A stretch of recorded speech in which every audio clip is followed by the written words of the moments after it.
Hi everyone, this is Alex for FNC Poker, and this is a new episode of the series Me vs Solver. Today we will play button versus Cutoff 3-bet pots. If you didn't see the previous video, make sure to check them out. There I play other very common spots in poker. And before we get into the hands, I'd like to let you know we have a surprise. We actually put together a new training program, the FNC bootcamp, that consists in a full day of live webinars, interactive webinars, where you can ask us questions and make sure we clarify different concepts for you. And the topics will range from exploiting recreationals, exploiting regulars, theory, how to put it into practice, mental game, soft skills, and basically everything we wanted to know when we were struggling at low stakes. So if you're curious about that, make sure to click the link in the description and subscribe to our channel, like this video, join our Discord so you can find out more. And yeah, let's get into the hands.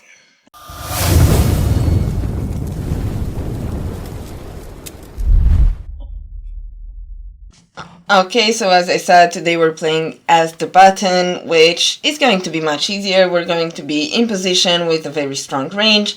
So yeah, it's not the most difficult spot to play. The next episode we're going to play against the cutoff, and I think that is where people make a lot of mistakes. And it is a spot that is quite unintuitive to play, so yeah, keep an eye on that. Today we're gonna have it a bit easier, I would say. So remember, the rule is we're going to take an action. If we make a mistake, we're going to look at the sim and see what was wrong in our thought process, if anything. Before we start, I would like to make a caveat, and as I said, cutoff strategy here is going to be quite unintuitive. They are going to have to fold a lot, they are going to have to check raise a lot, not as many calls. So I think in practice most villains are not going to play great, therefore allowing us to, it depends, it gets a bit tricky. We either have to be a bit more careful on the turn, we either are allowed to barrel a bit more often, but hopefully we're going to find spots in which we can talk about this concept today. So here, King 9-6, maybe the solver might find some mixes because it has some connection around the middle cards, which cutoff is going to be quite heavily weighted towards, and it also has a flush draw, which is not great for us because yeah, we're going to 3-bet some offsuit hands while cutoff is not really calling a bunch of offsuit hands. But that being said, the king high boards are very, very good for us, and most of them we can just range bet for 40%. This increase in size is because of the ace-king advantage. We still have aces, we're just crushing these boards, therefore we can not only bet range, but we can increase our size, because going something like quarter pot would basically make us lose EV with our strongest hand.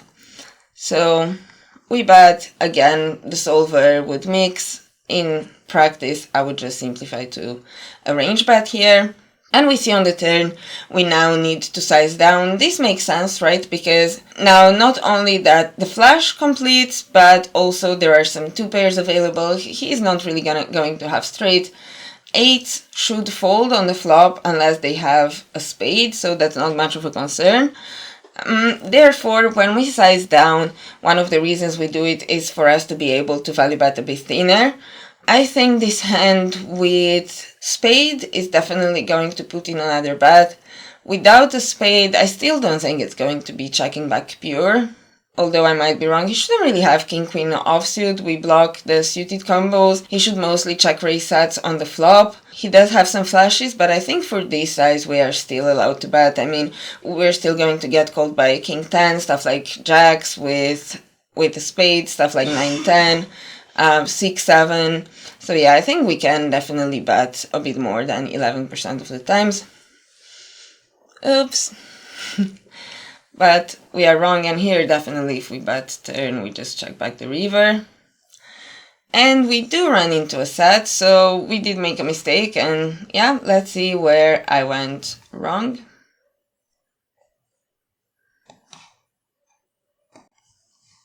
So on the flop, we see our frequency is just 58%. This is one of the worst king high boards for us, but again, if we just simplify them to a range bet, I don't think this will be a huge mistake if we can quickly run through how they are supposed to respond against this.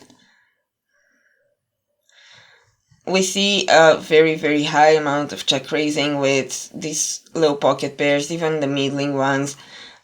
Middle pairs, pretty much all flush draws are going to be check raised. A lot of check raising with king x as well.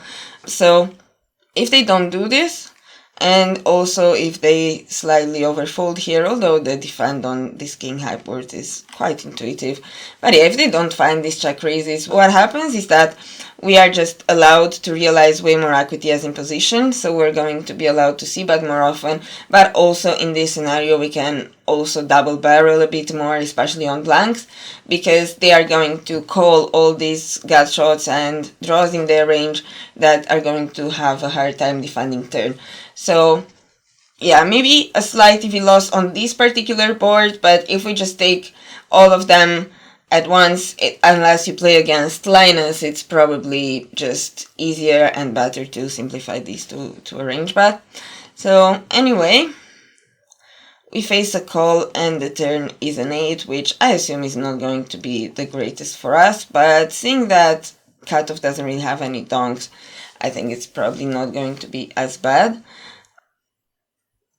What I find very weird here is that in trainer, if I remember correctly, it was picking a small size. But now in the sim, it's picking a big size, which doesn't make a whole lot of sense to me. Okay, so let's change it back to 40%. It's supposed to be the same sim. Yeah, now we do see King Jack without a spade is a bit too thin to bet, and there is a slight EV loss. Yeah, I recently played a hand like this where I didn't barrel King Jack and it was a pure barrel on King Queen X. Here apparently we just have enough King Queen combos because we obviously have a bunch of offsuit one for King Jack to be a bit too thin if it doesn't have a spade on this run out. So yeah, a bit of a too thin value bet, but I wouldn't say it's a huge blunder or anything.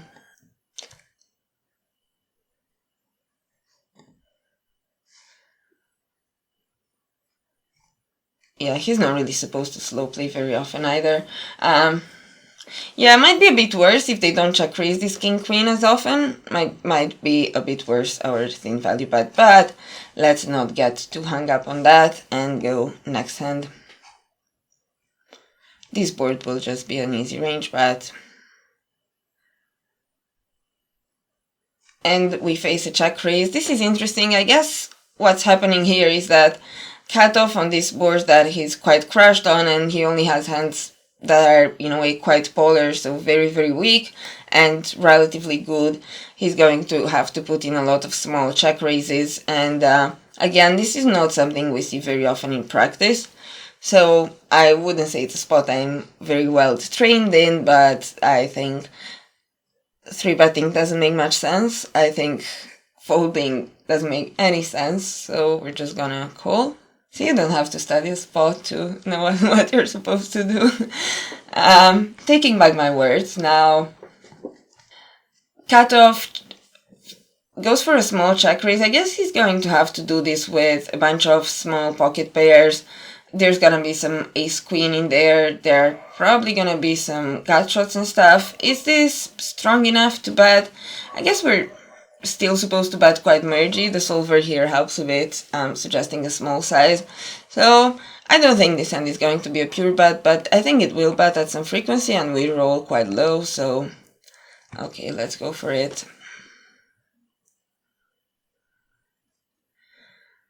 And on the river, the flush gets there. He could still have some traps. And I guess he's now supposed to call a bit tighter, considering he's also probably gonna have some flushes in his range. So I'm not sure this is actually a value bet. It's quite a weird spot. And I guess the fact that I said this is gonna bet at some frequency and it's a pure bet on the turn will make it count as a mistake. So we're gonna see what's going on, but yeah, I find the check back on the river and realize this hand is too thin to value bet. So as I said on the flop here, we're just gonna go for a range bet. Apparently it's not pure, but yeah, definitely not worth trying to find the exact 12% frequency of checkbacks. Wow, okay, well, this is something to learn. I did tell you Cutoff strategy is going to be quite counterintuitive. So have seen this in 4-bet pots before. I've actually done a training video for Run It Once on 4-bet pots that is quite nice, and this is basically the concept that you see. When our range out of position is relatively crushed, quite unintuitively what we do is basically check raise or fold, and we use a small size as a check raise. This is basically to protect our equity, have him fold these weaker hands. It doesn't make a lot of sense intuitively, but it is a concept we see over and over again. So I did expect a high check raise frequency, but I didn't expect this check raise or check fold. Okay, so considering this is how he plays, we are calling very, very wide. So again, 5s are break even, but pretty much every other pair is supposed to be called. I'm surprised we call 5s and 6s, but we fold some 10x. But yeah, insane calling frequency. Yeah, quite weird to get it right. So you see we fold gut shots, but I guess on these paired boards, pairs become a bit more relevant than gut shots, just because, well, they are paired and a straight is not going to be the nut. I think that's what's going on here. So we call, and the turn was a 4. And we see this is going to make sense. Like when I have quite a wide check raising range on the flop, on the turn they are already supposed to be a bit more careful and to reframe to betting a bit more polar. So they check, and now, yeah, apparently it's just a thing of combos. So I will not accept this for a mistake. I think we can just mix ace jack, and it's probably not gonna be a problem if that exact combo with the jack of spades. We're gonna also check back sometimes and bet the other ones. So yeah, I think the play is fine. I'm not gonna get too stuck up on this hand. Let's just move on. So 8-7-2.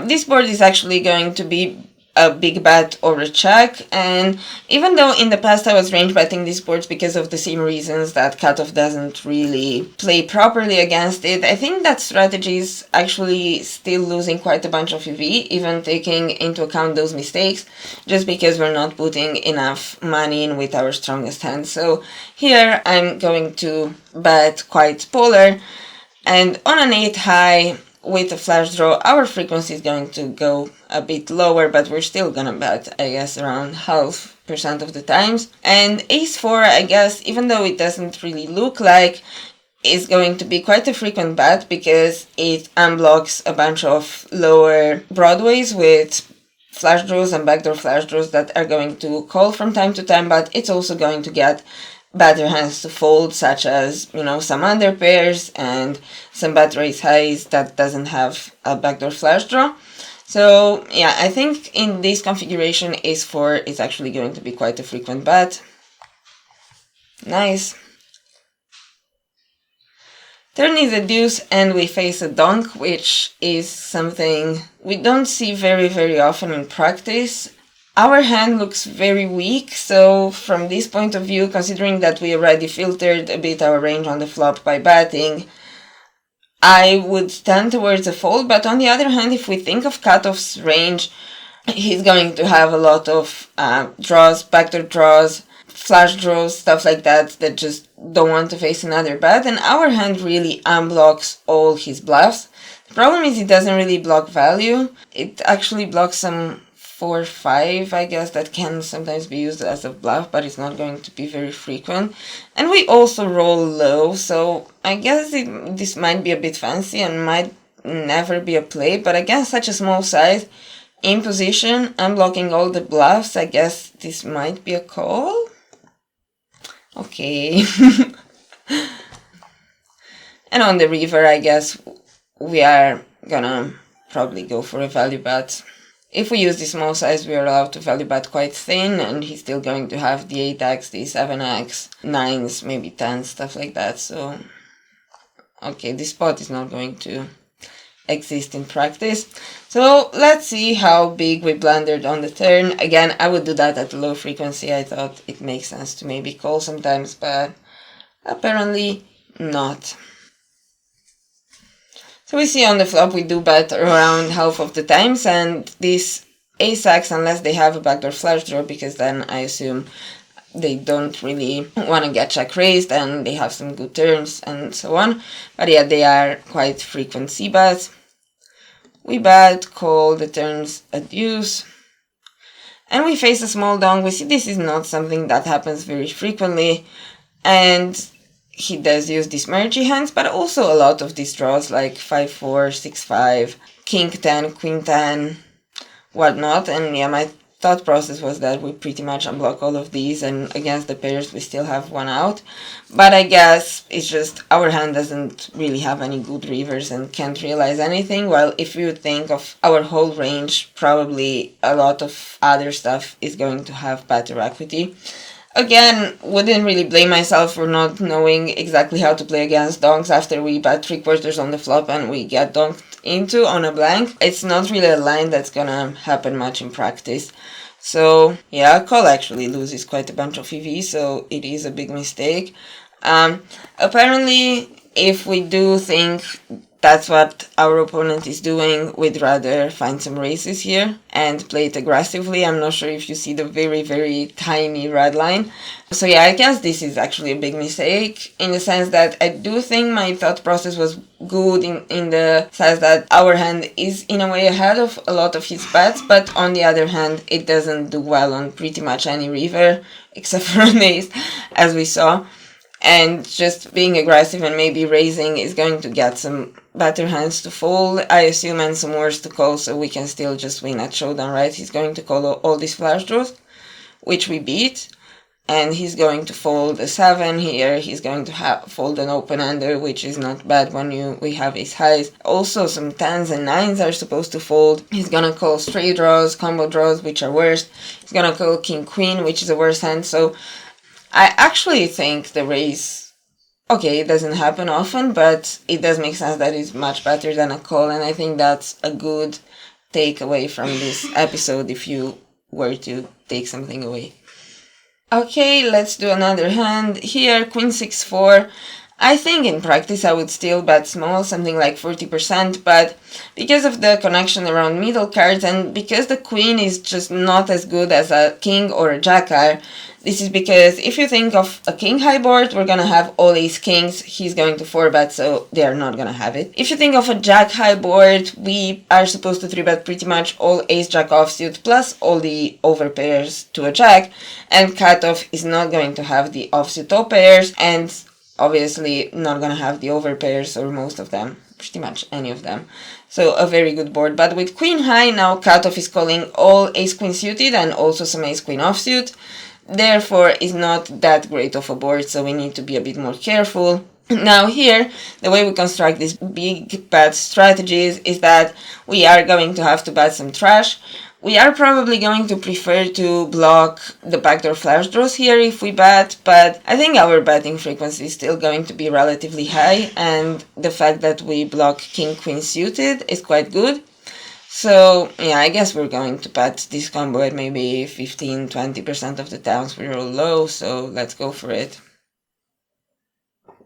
Okay, next hand, 10-8-4. This is also a board where we're going to implement a big bet or check strategy. And on a 10 high, our bet frequency is going to be quite high because we have all the overpairs that cutoff is 4-betting very, very frequently. And we're also going to have the offsuit ace-10, which cutoff never has. So because of this, we are allowed to bet this board very, very often. Now, this offsuit card, we are going to find some checkbacks with the combos that don't double block the backdoor flush draws, but with this one that has 2 blockers to a backdoor flush draw on a high c-betting frequency board, I guess it's going to be very close to a pure bet. I noticed we do roll high, but yeah, I still think this is going to bet very often. And he just folds. Let's do one more hand. Again, very close to a range bet this one. Even though it's paired and cutoff does have this connection around the middle cards, we are not that worried about a 7 because first of all, he's calling at low frequency with his suited 7s, and second is just these suited combos, and some of them are already blocked by the board, so it's really not a lot of trips combos. Now that we bet and the turn is a king, I guess we should be a bit more polar here. I mean, we're splitting with every ace, so there's not a lot of incentive to put money into the pot with just an ace. And I guess we should structure our betting range around ace-king and full houses and trips. So ace-10, I assume it's going to most often check back. And same on the river. I think this is a spot where he's supposed to slow play quite a lot. And if we bet and get called, like, he doesn't have a lot of king X that call flop. And then we're just splitting with an ace or sometimes getting trapped. So I don't think we're actually reopening the action here very often, but let's see. Okay, so we can bet sometimes, but not too often. Alright. This was everything for today. I hope you enjoyed this episode. I hope you learned something about how to play this spot. If you did, make sure to like this video, subscribe to our channel, join our Discord community, send hands for the weekly hand review stream on Wednesday. Click on our bootcamp link and join that too. Check out our CFP as well. Yeah, I'll stop. And I'll see you in the next videos.